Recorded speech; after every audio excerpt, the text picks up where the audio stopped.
तो आपका स्वागत है मेरे यूट्यूब चैनल स्टडी फैक्ट्स पे। तो चलिए आज हम क्लास 11th की केमिस्ट्री के बारे में जानते हैं। चैप्टर 1।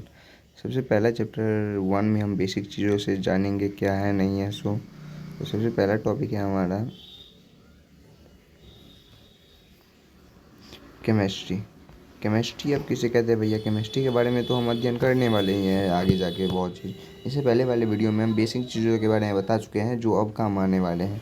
तो केमिस्ट्री क्या है इसके बारे में, विज्ञान की वह शाखा जिसके अंतर्गत पदार्थों के गुण, संगठन, संरचना तथा उनके आपस में अंतर परिवर्तन का अध्ययन किया जाता है रसायन शास्त्र कहलाता है। अब देखिए आगे हम जानने वाले हैं एटॉमिक नंबर, मतलब कि परमाणु संख्या के बारे में। क्या है परमाणु संख्या? ये आप क्लास 9th में पढ़े होंगे, वही क्लास 11th में आपको पढ़ना है। हम बारी बारी से चैप्टर बाई चैप्टर सारा चीज़ को आपको बताएंगे, नोट्स प्रोवाइड करेंगे। तो एटॉमिक नंबर किसे कहते हैं? तो किसी तत्व के परमाणु के नाभिक में, इसमें नाभिक में उपस्थित प्रोटॉन की संख्या को एटॉमिक नंबर कहते हैं। आप डायरेक्ट वे में भी बता सकते हैं कि प्रोटॉन की संख्या को ही एटॉमिक नंबर कहते हैं, मतलब परमाणु संख्या कहते हैं। परमाणु संख्या मतलब कि प्रोटॉन की संख्या। परमाणु संख्या को कैपिटल जेड से सूचित किया जाता है। किससे सूचित किया जाता है? कैपिटल जेड से। तत्व का पहचान उसका परमाणु संख्या से किया जा सकता है, क्योंकि अलग अलग तत्वों के परमाणु संख्या में प्रोटॉन की संख्या अलग अलग होती है। प्रोटॉन की संख्या अलग अलग होती है। सही बात है भैया। अब जानते हैं परमाणु संख्या और तत्व और संकेत, परमाणु संख्या एवं संकेत के बारे में। अब देखिए आप तत्व के बारे में जानते होंगे। 118 कुल तत्व है जो कि हमको याद है, इससे पहले वाले वीडियो में हम बता चुके थे। आपको भी एक पीरियोडिक टेबल पे पूरा वीडियो लाएंगे, आप भी याद कर लीजिएगा, बढ़िया रहेगा, बेहतर रहेगा। उससे बहुत क्वेश्चन आता है। तो हम 20 तक पीरियोडिक टेबल को बता रहे हैं, तत्व को और उसके संकेत के साथ। तो सबसे पहले हाइड्रोजन, उसका संकेत H, परमाणु संख्या 11। दूसरा हीलियम He 12, परमाणु संख्या सॉरी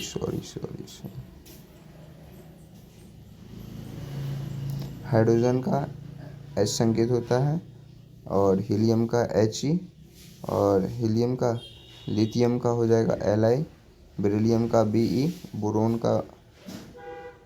का B, कार्बन का C, नाइट्रोजन का N, ऑक्सीजन का O, फ्लोरीन का F। 10 पर नियोन आता है। 1 पर हाइड्रोजन, 2 पर हीलियम, 3 पर लिथियम, 4 पर बेरिलियम, 5 पर बोरोन, 6 पर कार्बन, 7 में नाइट्रोजन और 8 पर ऑक्सीजन, 9 पर फ्लोरीन, 10 पर नियोन। उसके बाद हम जानते हैं 11 पे आता है सोडियम, जिसका संकेत होता है Na। 12 पर मैग्नीशियम, जो इसे Mg लिखा जाता है। 13 पर एल्युमिनियम Al, 14 पर सिलिकॉन Si, 15 पर फॉस्फोरस P, 16 पर सल्फर S, 17 पर क्लोरीन Cl, 18 पर आर्गन Ar, 19 पर पोटेशियम K और 20 पर कैल्शियम Ca। आपको इस 20 तत्वों के बारे में जानना होगा अच्छे से, और सारा संकेत और परमाणु संख्या याद रखना होगा, ताकि आगे आपको काम दे सके बढ़िया से। आगे आपको बहुत ही ज़रूरी है। उसके बाद बचे 10 और तत्वों के बारे में हमको जानना है। चलिए 10 और तत्वों के बारे में हम जान लेते हैं क्या है नहीं है। तो 21 नंबर पे आते हैं स्कैनियम, जिसे Sc के इसका संकेत है। 22 पर टाइटेनियम, 23 पर वेनेडियम, 24 पर क्रोमियम, 25 पर मैंगनीज, 26 पर आयरन, 27 पर कोबाल्ट, 28 पर निकिल, 29 पर कॉपर, 30 पर जिंक। स्कैनियम, टाइटेनियम Ti, B से वेनेडियम, Cr से क्रोमियम, Mn से मैंगनीज, Fe से आयरन, Co से कोबाल्ट, Ni से निकिल, Cu से कॉपर, Zn से जिंक। उसके बाद हम जानते हैं कुल प्रोटॉन की संख्या अगर पूछे तो उसको जेड से सूचित किया जाता है। इलेक्ट्रॉन की संख्या तो जेड माइनस आवेश, इलेक्ट्रॉन की जेड माइनस आवेश से। उसके बाद हम कुछ इस पर क्वेश्चन देखते हैं आपको आगे।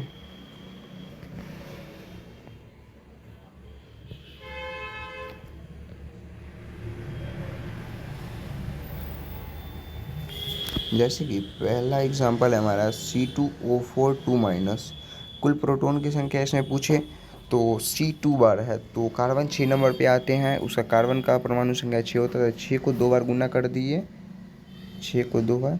इसके बाद प्लस O कितना बार में आता है? वो कितने नंबर पे? 8 नंबर पे आते हैं ऑक्सीजन। तो 8 गुने 4 तो कितना हो जाएगा? 6 दूना 12, 8 चौक 6 दूना 12, 8 चौक 32, 12 32 44 हो जाएगा। 44 प्रोटॉन की संख्या हो जाएगी। इलेक्ट्रॉन की संख्या, तो वहाँ पे आप इलेक्ट्रॉन की संख्या के बारे में जाने होंगे कि जेड माइनस किसे कहते हैं, जेड माइनस आवेश। तो देखिए यहाँ पे जेड का मान कितना हो गया, परमाणु संख्या को हम जेड के नाम से जानते हैं ना भैया, परमाणु संख्या को किसके नाम से जानते हैं, प्रोटॉन की संख्या मतलब जेड। अगर इलेक्ट्रॉन की संख्या पूछे तो जेड माइनस आवेश। तो जेड का मान निकला है कितना 44 और आवेश कितना है 2 माइनस में है, -2, और बीच में तो माइनस होगा ही क्योंकि जेड माइनस आवेश है। तो 44 में से -2 गया तो, और -2 गया तो 46 हो जाएगा आंसर। आंसर कितना हो जाएगा 46 हो जाएगा। उसके बाद जानते हैं NO3 माइनस।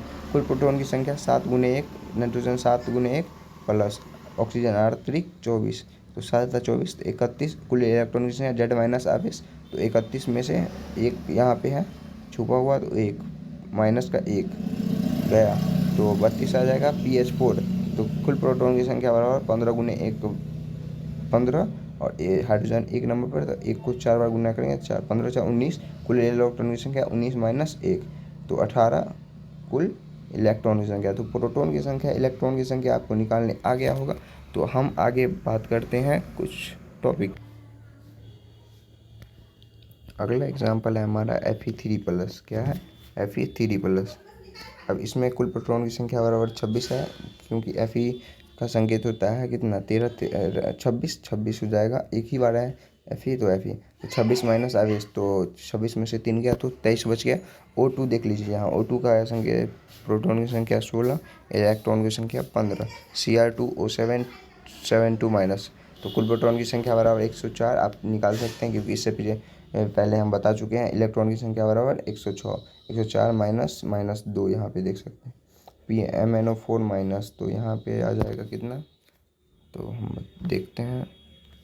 MNO4 का प्रोटॉन की संख्या आ जाएगी 57, इस सबको कैलकुलेट करने पर। उसके बाद इलेक्ट्रॉन की संख्या जेड माइनस आवेश, मतलब कि 57 माइनस -1 हो जाएगा, यहाँ पे -1 छुपा हुआ है, तो 58 S2O82 माइनस। तो प्रोटॉन की संख्या आ जाएगी 96, इलेक्ट्रॉन की संख्या 98। 96 में से -2 घटाएंगे तो +2 हो जाएगा, 96 माइनस माइनस प्लस 98 हो जाएगी। उसके बाद जानते हैं PO4 3-, प्रोटॉन की संख्या इसमें हो जाएगी कितनी 47, इलेक्ट्रॉन की संख्या 50 हो जाएगा, क्योंकि 3 माइनस है। तो -3 को करेंगे जब प्रोटॉन से घटाएंगे तो कितना आ जाएगा 50, 47 + 3 50 हो जाएगी। उसके बाद हम बात करने वाले हैं आप आगे। तो अब हम जानते हैं मास नंबर के बारे में। मास नंबर मतलब कि द्रव्यमान संख्या, द्रव्यमान संख्या के बारे में जानते हैं, मास नंबर। अब द्रव्यमान संख्या किसे कहते हैं, किसी तत्व के परमाणु के नाभिक में, इसमें नाभिक में उपस्थित प्रोटॉन तथा न्यूट्रॉन की संख्या को द्रव्यमान संख्या कहते हैं। वहाँ एटॉमिक नंबर में सिर्फ प्रोटॉन की संख्या था, और इसमें प्रोटॉन तथा न्यूट्रॉन की संख्या को द्रव्यमान संख्या कहते हैं। द्रव्यमान संख्या को कैपिटल A से सूचित किया जाता है। द्रव्यमान संख्या A बराबर प्रोटॉन की संख्या प्लस न्यूट्रॉन की संख्या। फॉर्मूला A बराबर परमाणु संख्या प्लस न्यूट्रॉन की संख्या, A बराबर Z प्लस न्यूट्रॉन की संख्या। अगर द्रव्यमान संख्या बराबर Z प्लस न्यूट्रॉन की संख्या। अब न्यूट्रॉन की संख्या बराबर फार्मूला क्या हो जाएगा यहाँ पे, तो A माइनस Z, मतलब द्रव्यमान संख्या गुने परमाणु संख्या। उसके बाद रिप्रेजेंटेशन ऑफ एटम। अब एटम को कैसे रिप्रेजेंट करते हैं, परमाणु का निरूपण। एक्स पर ए, पहले ऊपर देखिए, इसको 3 तरीका से लिखा जाता है। एक्स के इधर दाएं तरफ AZ नीचे, और AZ ये आप समझ सकते हैं। उसके बाद Z बराबर परमाणु संख्या होता है, A बराबर द्रव्यमान संख्या, X बराबर तत्व का संकेत होता है। तो चलिए हम जानते हैं, बारीकी से एग्जाम्पल को देखते हैं। तो कार्बन का परमाणु संख्या 6, द्रव्यमान संख्या 12। 6 को 2 बार गुना कर दीजिएगा तो 12। इस पर हम एक ट्रिक लाएंगे कोई वीडियो में, तो उसमें हम आपको बता देंगे द्रव्यमान संख्या निकालने का तरीका। और इसे ऐसे भी लिख सकते हैं, 6 इधर और 12 इधर, और कार्बन को इधर भी ऐसे करके लिख सकते हैं। उसे हम इस फॉर्म में भी तत्व को हम निरूपित कर सकते हैं, जैसे 6 ऊपर 7, 6 14 और 6 17। देखिए यहाँ पे हो जाएगा, देखिए x है, यहाँ पे द्रव्यमान संख्या लिख दीजिए और यहाँ पे प्रोटॉन की संख्या लिख दीजिए। बात खत्म। जैसे 17 है, देख लीजिए यहाँ पे 17 दूना 34, 1 35 क्लोरीन का परमाणु द्रव्यमान, और 17 दूना 35 यहाँ पे इधर एक उधर, फिर क्लोरीन बराबर 35 यहाँ पे। तो आपको बारी बारी से ये सब चीज़ आगे बताया जाएगा कि द्रव्यमान संख्या के बारे में तो पढ़ लेंगे, उसके बाद परमाणु द्रव्यमान भार के बारे में भी बताया जाएगा। चलिए और भी एग्जाम्पल बचा हुआ है जिसके बारे में जान लेते हैं हम लोग। तो Fe 56, Z बराबर 56, A बराबर 56। न्यूट्रॉन की संख्या इसमें पूछ रहा है, तो न्यूट्रॉन की संख्या A-Z होता है, आपको बताया था A-Z। ए का मान कितना है भैया, यहाँ पे 56 है, तो 56 दे दिया। जेड का मान 26, क्योंकि Fe जो है 26 नंबर पर आता है, तो 26 में से 56 में से 26 गया तो 30 बच गया, मतलब यह न्यूट्रॉन की संख्या Fe का हो गया। उसके बाद U इसका भी हो गया, यहाँ पे देख लीजिए 147। अब नोट में हम बता रहे हैं आपको शॉर्ट में इस तीनों के बारे में। प्रोटॉन की संख्या बराबर Z, इलेक्ट्रॉन की संख्या Z- आवेश, न्यूट्रॉन की संख्या बराबर A-Z। परमाणु तथा अणु इक्वल होता है, परमाणु और अणु क्या होता है। अब हम बात करते हैं परमाणु तथा अणु में प्रोटॉन एवं इलेक्ट्रॉन में इलेक्ट्रॉन की संख्या समान होती है, क्योंकि इन पर आवेश नहीं होता है। अच्छा, प्रोटॉन और इलेक्ट्रॉन पे कोई भी आवेश नहीं होता है, इसलिए यह समान होता है। उसके बाद हम नेक्स्ट टॉपिक के बारे में जानने वाले हैं। तो नेक्स्ट टॉपिक क्या है,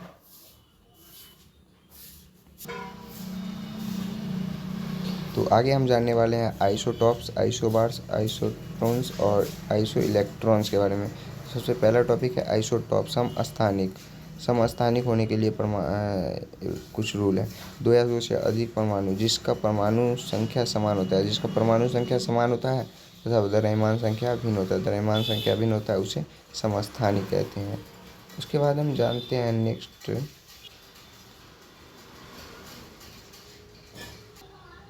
तो हम इसे समस्थानिक को हम एग्जाम्पल के थ्रू समझेंगे। तो यहाँ आप सब देखिए आइसोटॉप्स ऑफ हाइड्रोजन। हाइड्रोजन, यहाँ देखिए हाइड्रोजन का संकेत यहाँ पे 1 है, परमाणु द्रव्यमान भी 1 है, तो इसे प्रोट्रियम कहते हैं। ये तीनों नाम याद रखना जरूरी है आपको, क्योंकि ये तीनों नाम पूछता है।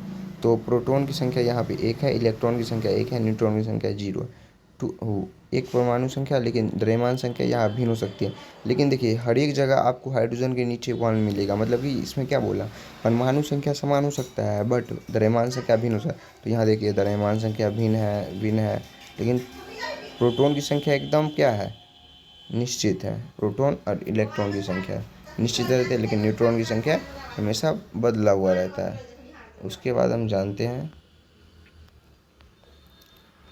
आइसोटॉप्स कार्बन के बारे में। देखिए यहाँ सारा में आपको प्रोटॉन की संख्या और इलेक्ट्रॉन की संख्या समान रहेगा, लेकिन द्रव्यमान संख्या भिन्न मिलेगा, द्रव्यमान संख्या भिन्न, लेकिन दोनों इक्वल मिलेगा। उसके बाद समस्थानिक में प्रोटॉन तथा इलेक्ट्रॉन की संख्या समान होती है। अभी देखें हैं कि प्रोटॉन की संख्या और इलेक्ट्रॉन की संख्या समान होती है, बट न्यूट्रॉन की संख्या भिन्न होती है। अब जानते हैं अगला टॉपिक है हमारा आइसोबार, समभारिक। 2 या 2 से अधिक परमाणु जिसका द्रव्यमान संख्या समान होता है परंतु परमाणु संख्या भिन्न होता है। ये देखिए समभारिक में द्रव्यमान संख्या समान होती है, लेकिन परमाणु संख्या भिन्न होती है। तो चलिए इसको भी हम समझते हैं एग्जाम्पल के थ्रू।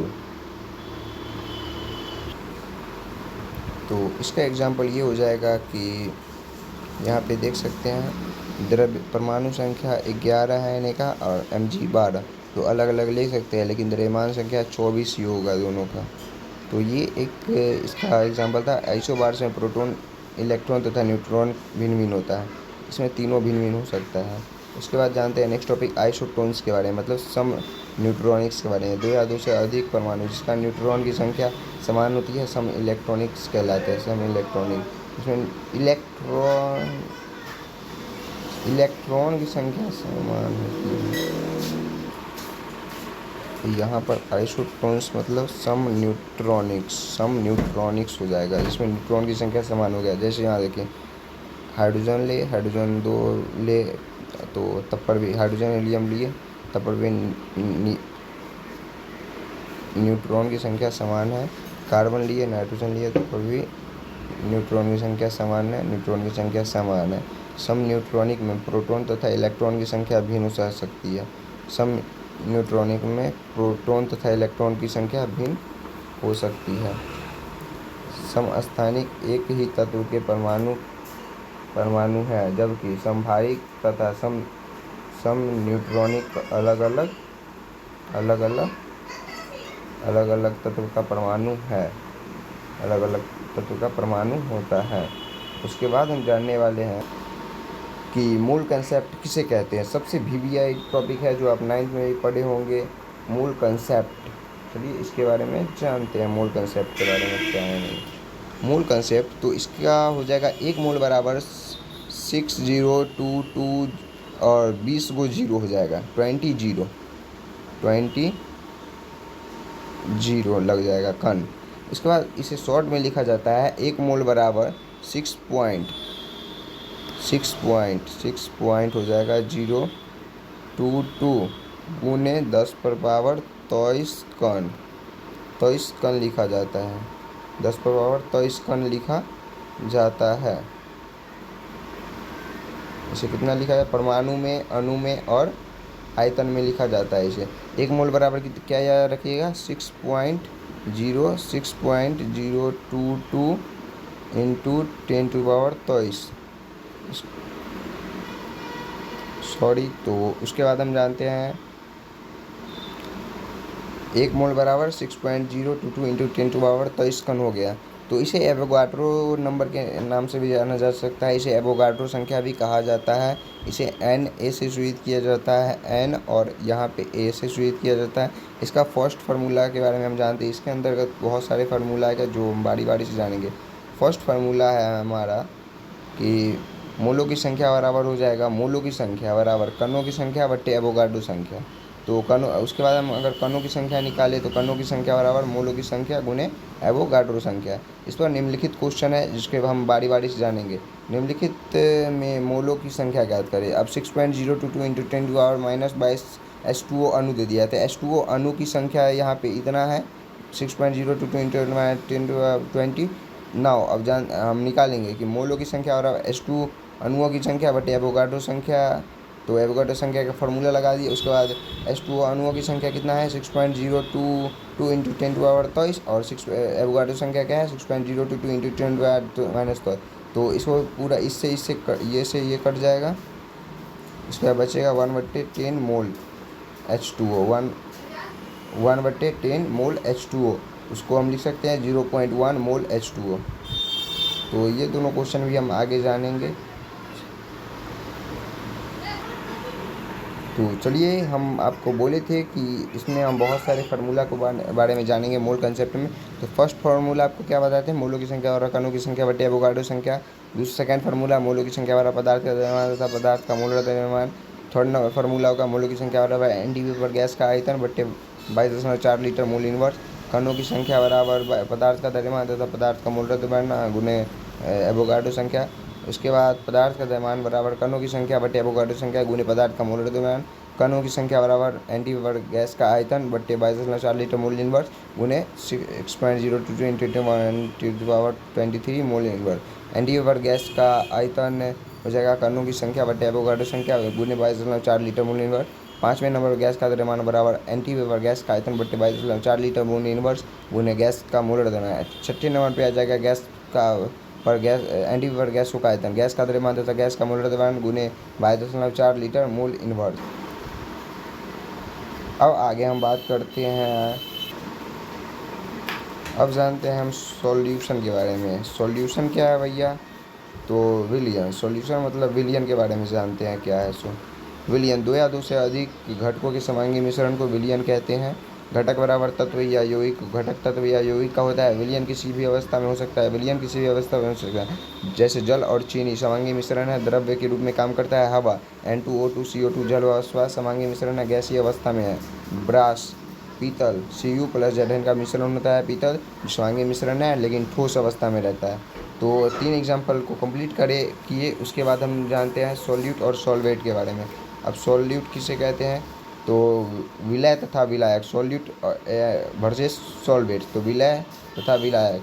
विलयन का वह घटक जो अधिक मात्रा में उपस्थित होता है, विलायक कहलाता है। क्या कहलाता है, विलायक कहलाता है।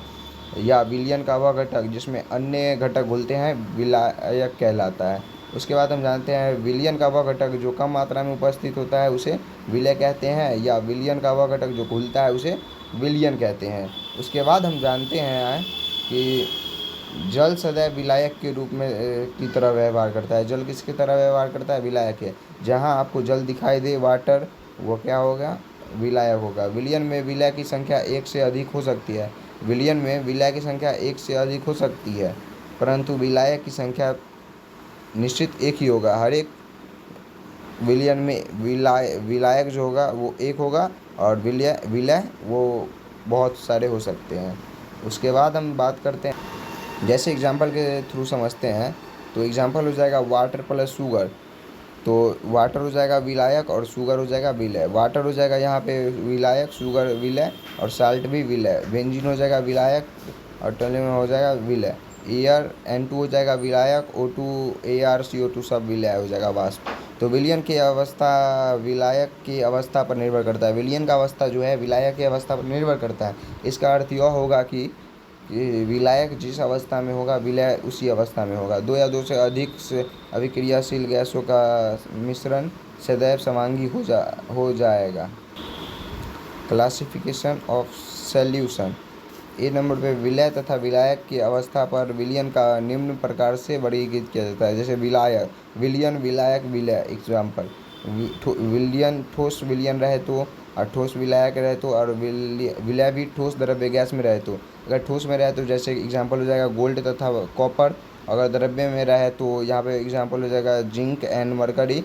गैसीय में रहे तो प्लेटिनम एवं हाइड्रोजन। अगर द्रव्य विलयन का बात करें, अगर विलायक भी द्रव्य हो तो विलय गैस, द्रव्य ठोस में, तो ठोस में H2O तथा जल, और द्रव्य में जल तथा इथेनॉल, गैस में जल तथा ऑक्सीजन। उसके बाद हम जानने वाले हैं कि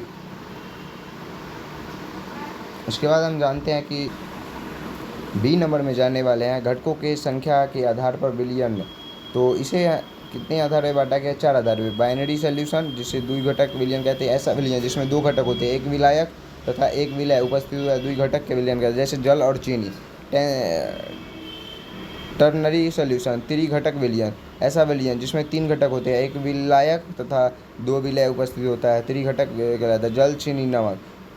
उसके बाद चतुर्घटक विलयन। ऐसा विलयन जिसमें 4 घटक उपस्थित होते हैं, जिसमें एक विलायक और 3 विलय उपस्थित होता है, जैसे जल, चीनी, नमक, ग्लूकोज। एग्जाम्पल, पॉलिनरी सॉल्यूशन जिसे बहुघटक के नाम से जाना जाता है, बहुघटक विलयन। ऐसा विलयन जिसमें बहुत सारे घटक होते हैं, जिसे बहुघटक विलयन कहते हैं, जिसमें एक विलायक तथा 3 से अधिक विलय उपस्थित होता है, बहुघटक कहलाता है। Air N2 O2 AR CO2 जल, वाष्प इत्यादि। उसके बाद जानते हैं, देखिए इस वीडियो को हम यहीं समाप्त करते हैं, लेकिन आपको बता देते हैं कि क्लास 11th का चैप्टर 1 केमिस्ट्री का ख़त्म हो चुका है।